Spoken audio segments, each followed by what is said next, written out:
So who's the better general? The monstrous bird of Chin, Ouki, or the strongest of the three great heavens, Riboku? Well, if you watched or read Kingdom, and I'm assuming you did because you clicked on this video, then you would say, well, we already know who's stronger. It's Riboku, because he won the battle at Bayo. But to that, I would say that the Battle of Bayo does not necessarily give an answer to the question of whether Riboku or Ouki is the better general. And that is because of the circumstances of the battle. First of all, Riboku was not fighting Ouki head-on. He was completely absent until he carried out the surprise attack. The whole battle was actually a setup from Riboku to slay Ouki, so you can't really use it to say Riboku is a better general than Ouki. So then how can we establish which general is better? Well, for that I will use a couple of criteria. First of all, we're going to compare their martial might. So who has the better combat fighting ability as a general? The second criteria I'm going to use is the on-field tactical ability of both generals. So who is better able to make use of warfare tactics on the battlefield to gain an advantage over their opponents. The third criteria is who has the better instinctual abilities as a general. So who can use their experience and instinctual ability to know where to light a fire on the battlefield. The fourth criteria is who has the better charisma as a general. So which general can inspire their troops the most and get the most out of their fighting ability. The fifth and final criteria we're going to use is the narrative portrayal of these two characters in the manga. So who is portrayed to be a better general based on statements in the manga. So using these 5 criteria, we're going to compare Riboku and Ouki and decide who the better general is. But before we start the comparison, I need to say that we're not using historical facts to compare the generals. We're only going based off feats and the narrative they're portrayed in the manga. So let's get started. So this category is relatively easy to answer. Even though Riboku is clearly no slouch when it comes to combat ability in a 1v1 fight, he clearly doesn't hold even a candle to the monstrous bird of Shin, Ouki. So let's compare them, starting with Riboku. Riboku has a couple of feats we can use to gauge his martial strength. We know that he has quite a muscular build hidden behind his clothes, as you can see in this one shot of Riboku here. He also repelled an attack from an 18-year-old Shin before the coalition war started, but that attack was obviously not at full strength, as Shin himself said so. Other than that, Riboku doesn't really have any notable feats to attest to his martial might. We know he has great weight, so in a do or die situation, he might be able to draw some strength from that. But other than that, there is not much to say to add to his martial might. In the battle against Kanki, where Kanki pulled a surprise attack on Riboku, he nearly lost his life there and could barely fend for himself. He was getting overpowered by Rin-gyoku and other Kanki soldiers, and even though he was surrounded, it was still a bad showing for Riboku in terms of martial strength. Riboku is not the kind of general to use his martial strength, and he relies mostly on other generals with a lot of martial might, like Hoken, Bananji and other combatants. On the other hand, we have Ouki, a warrior renowned for his monstrous strength and martial might. Someone who was easily able to slay Shomo, a warrior known for his brutal strength. Ouki is one of the strongest combatants in Kingdom, with almost no one able to beat him in a 1v1 fight. Ouki was so strong and had so much weight as a general that he was even able to defeat Hoken, the epitome of martial might. He defeated him not once, not twice, but on 3 separate occasions. First, he beat him when Kyo died. Then, Ouki was about to slay Hoken at the Battle of Bayo before he was caught off guard by the rumbling of Riboku's approaching army. And finally, he was about to slay Hoken before one of the 10 bows shot an arrow in his back. So while Riboku is no complete slouch, Ouki clearly has a lot more going on for him in terms of martial strength than Riboku. So this category is a win for Ouki. So if Ouki is known for his martial might, then Riboku is definitely known for his tactical ability.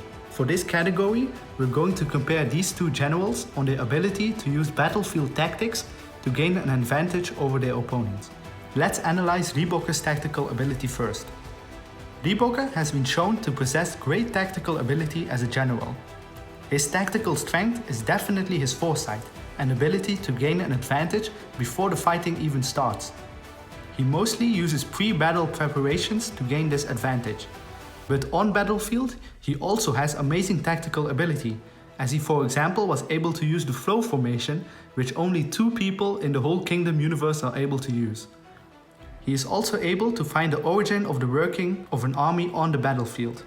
Using this, he trained his army to be able to somewhat counter instinctual type generals. Riboku is also shown to be able to use assassination tactics, where he himself, with a group of detached soldiers, strikes enemy commanders when they're at their most vulnerable. With these feats, Riboku is undoubtedly amazing as a tactician. Now let's go over to Ouki. Ouki's biggest feat in terms of tactics that we saw was probably his amazing plan to use Shin's 100-man unit as a so-called arrow to slay General Fuki at the Battle of Bayo. This feat is amazing because Fuki himself was a general with a great eye for tactics. So for Ouki to be able to outdo him this much shows how much experience in tactics Ouki has on the battlefield. This also shows Ouki's abilities as a long-distance commander, next to his on-battlefield strength. Ouki was also able to deduce from Choso's use of tactics that there was a possibility of a second army lying in wait.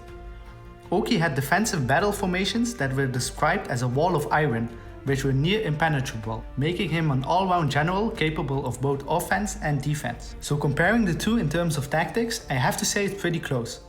Ouki is a great tactician with years of battlefield experience and great instincts for tactics. However, if there is one area which defines Riboku, it has to be his insane foresight and tactics, which make him the biggest obstacle to Shin's path of unification. So I have to give this category to Riboku, simply because tactics and strategies are his defining area of expertise, and because there is way more to go off from Riboku, since Ouki died so early on in the story, unfortunately. So this category ultimately goes to Riboku, but the gap between them is not as big as the gap in terms of martial might. So there are two types of generals, instinctual and strategical generals. Riboku is clearly the latter. He relies on meticulous strategies to counter his opponents and ensnare them in a trap. The first time Riboku encountered an instinctual type general in Ryukyo, he was almost defeated if it wasn't for Hoken. After that, Riboku used his origin method to decipher how instinctual generals operate, and he trained his soldiers to prepare for other instinctual generals like Shin. However, that is as far as Riboku's capability for instincts goes. Ouki also hasn't shown many instinctual feats, but we know he had years and years of battlefield experience where he developed a keen sense of how battlefields were operating. For example, the fact that he sensed that there was a second army lying in wait was mostly an instinctual feat, because it showed he had a good sense of the battlefield and knew there was something off, but couldn't pinpoint what exactly. So overall, Riboku has learned to counter instinctual generals, but that's more from a tactical, analytical perspective. Ouki, while not a full instinctual type like Ryukyo, clearly possesses strong battlefield instincts that come from decades of experience. Both have shown awareness and reactionary skills in unpredictable situations. In the end, their instinctual capabilities balance out in different ways. Ouki from natural feel and experience, and Riboku from analysis and adaptation. So I would say this category is equal. Now let's talk about charisma, the ability to inspire and lead men with presence alone. Riboku is undeniably a charismatic figure. He commands deep loyalty from a wide variety of individuals, military officials, political allies, and even civilians. His ability to rally troops, build a coalition of different states, and inspire top-tier warriors like Bananji, Shun Suiju, and Kaine speaks to his presence as a leader. There's no denying that Riboku is a figure who commands respect and trust. But then there's Ouki. Ouki's charisma is on a whole different level. When Ouki personally takes the lead on the battlefield, it's like his army turns into literal demons, possessed by the presence of their monstrous general. His appearance before the Battle of Bayo didn't just raise morale, it completely transformed the battlefield. Troops who were on the verge of deserting and being consumed by fear of Cho instantly rallied the moment they saw Ouki arrive. That kind of gravitational pull and that kind of influence, it's almost supernatural. So while Riboku is charismatic and respected, Ouki is revered, even feared. His charisma affects the battlefield in a visible, immediate way. So this category goes to Ouki. Let's move on to the final category, portrayal.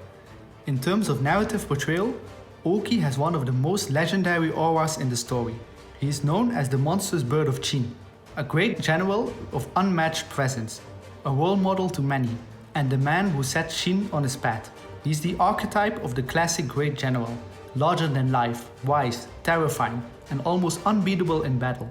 The fact that his death required two great heavens, one considered to be the pinnacle of martial might Hokan, and the other the pinnacle of strategic genius Riboku, along with a massive army, battlefield manipulation, and even then, Cho would have lost Hokan if not for Kika of the 10 bows. That is insane portrayal. You don't get a death scene like that unless you're built different. But Riboku is portrayed as the ultimate obstacle to Shin's unification.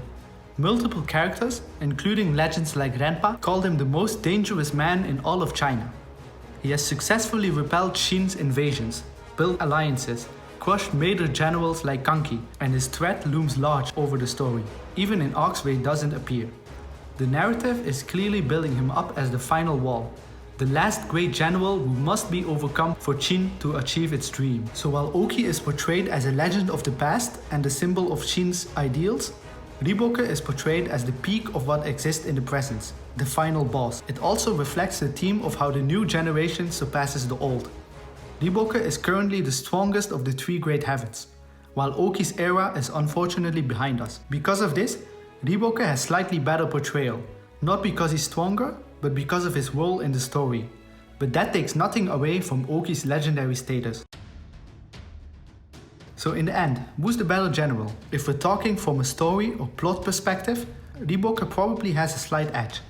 He's the main antagonist for Shin's military campaign, and is set up to be the most dangerous general of this era. But if we're talking pure feats, Ouki wins. And honestly, it's not even close. It took two great heavens, a massive trap, Mobu's insubordination, and the fact that most of Ouki's army were conscripts, and even then, Cho almost lost Hokan, just to bring him down. That says everything. If Riboku has months of planning, the right terrain, and a strong lineup of martial generals backing him, then sure, he probably wins. That's his style. But if you drop both generals onto an even battlefield with equal soldiers and no prep time, Ouki would absolutely clap Riboku's cheeks. It's pretty clear that Hara wants Riboku to be stronger story-wise. He's positioned that way. But from what we actually see on the page, it doesn't quite feel like Riboku is superior, especially when comparing direct feats. So let me know what you think down below. Is the monstrous bird of Shin better than the master strategist? Or is the main enemy of Shin the best general in the Kingdom universe? Thanks for watching the video and hit the like and subscribe button if you want me to review future Kingdom chapters.